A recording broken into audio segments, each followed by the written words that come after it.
ये तो बहुत सुना है कि हिंदू धर्म में 33 करोड़ देवी देवताएं हैं।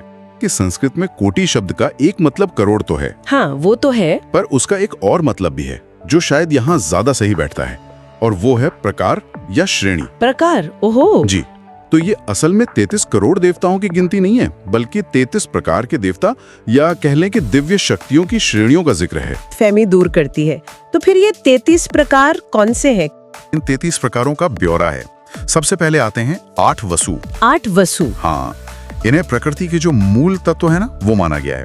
जैसे अग्नि, पृथ्वी, वायु, अंतरिक्ष, फिर सूर्य, आकाश, चंद्रमा और नक्षत्र। मतलब जिसे ये भौतिक दुनिया बनी है। समझ गई, प्रकृति के आधार। हाँ। ठीक है, और इसके बाद? इसके बाद हैं 11 रुद्र।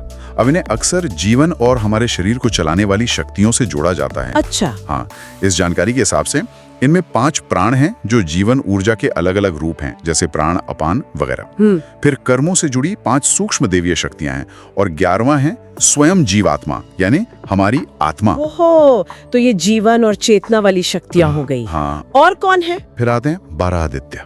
इन्हें समय से जोड़ा गया है। साल के 12 महीने है ना, ये उनके प्रतीक देवता है।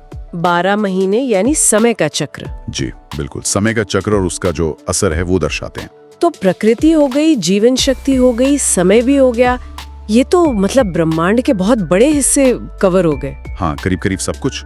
और इस लिस्ट को पूरा करते हैं 2 और प्रकार। एक है इंद्र। इंद्र? हाँ, यहाँ उन्हें सृष्टि चलाने वाली जो मुख्य ऊर्जा है, बिजली या एक तरह का बल, उसका प्रतीक माना गया है।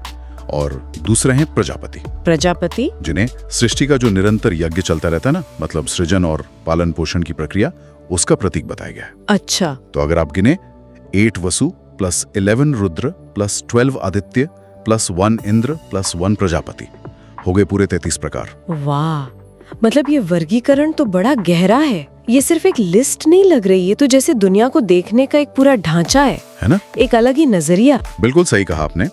ये सिर्फ गिनती नहीं है, ये जानकारी यही दिखाती है कि शायद पुराने जमाने में दिव्यता को अलग अलग इकाइयों में नहीं, बल्कि एक संगठित सिस्टम के तौर पर देखा गया। एक सिस्टम। हाँ, जिसमें सारी शक्तियां आपस में जुड़कर ब्रह्मांड को चला रही हैं।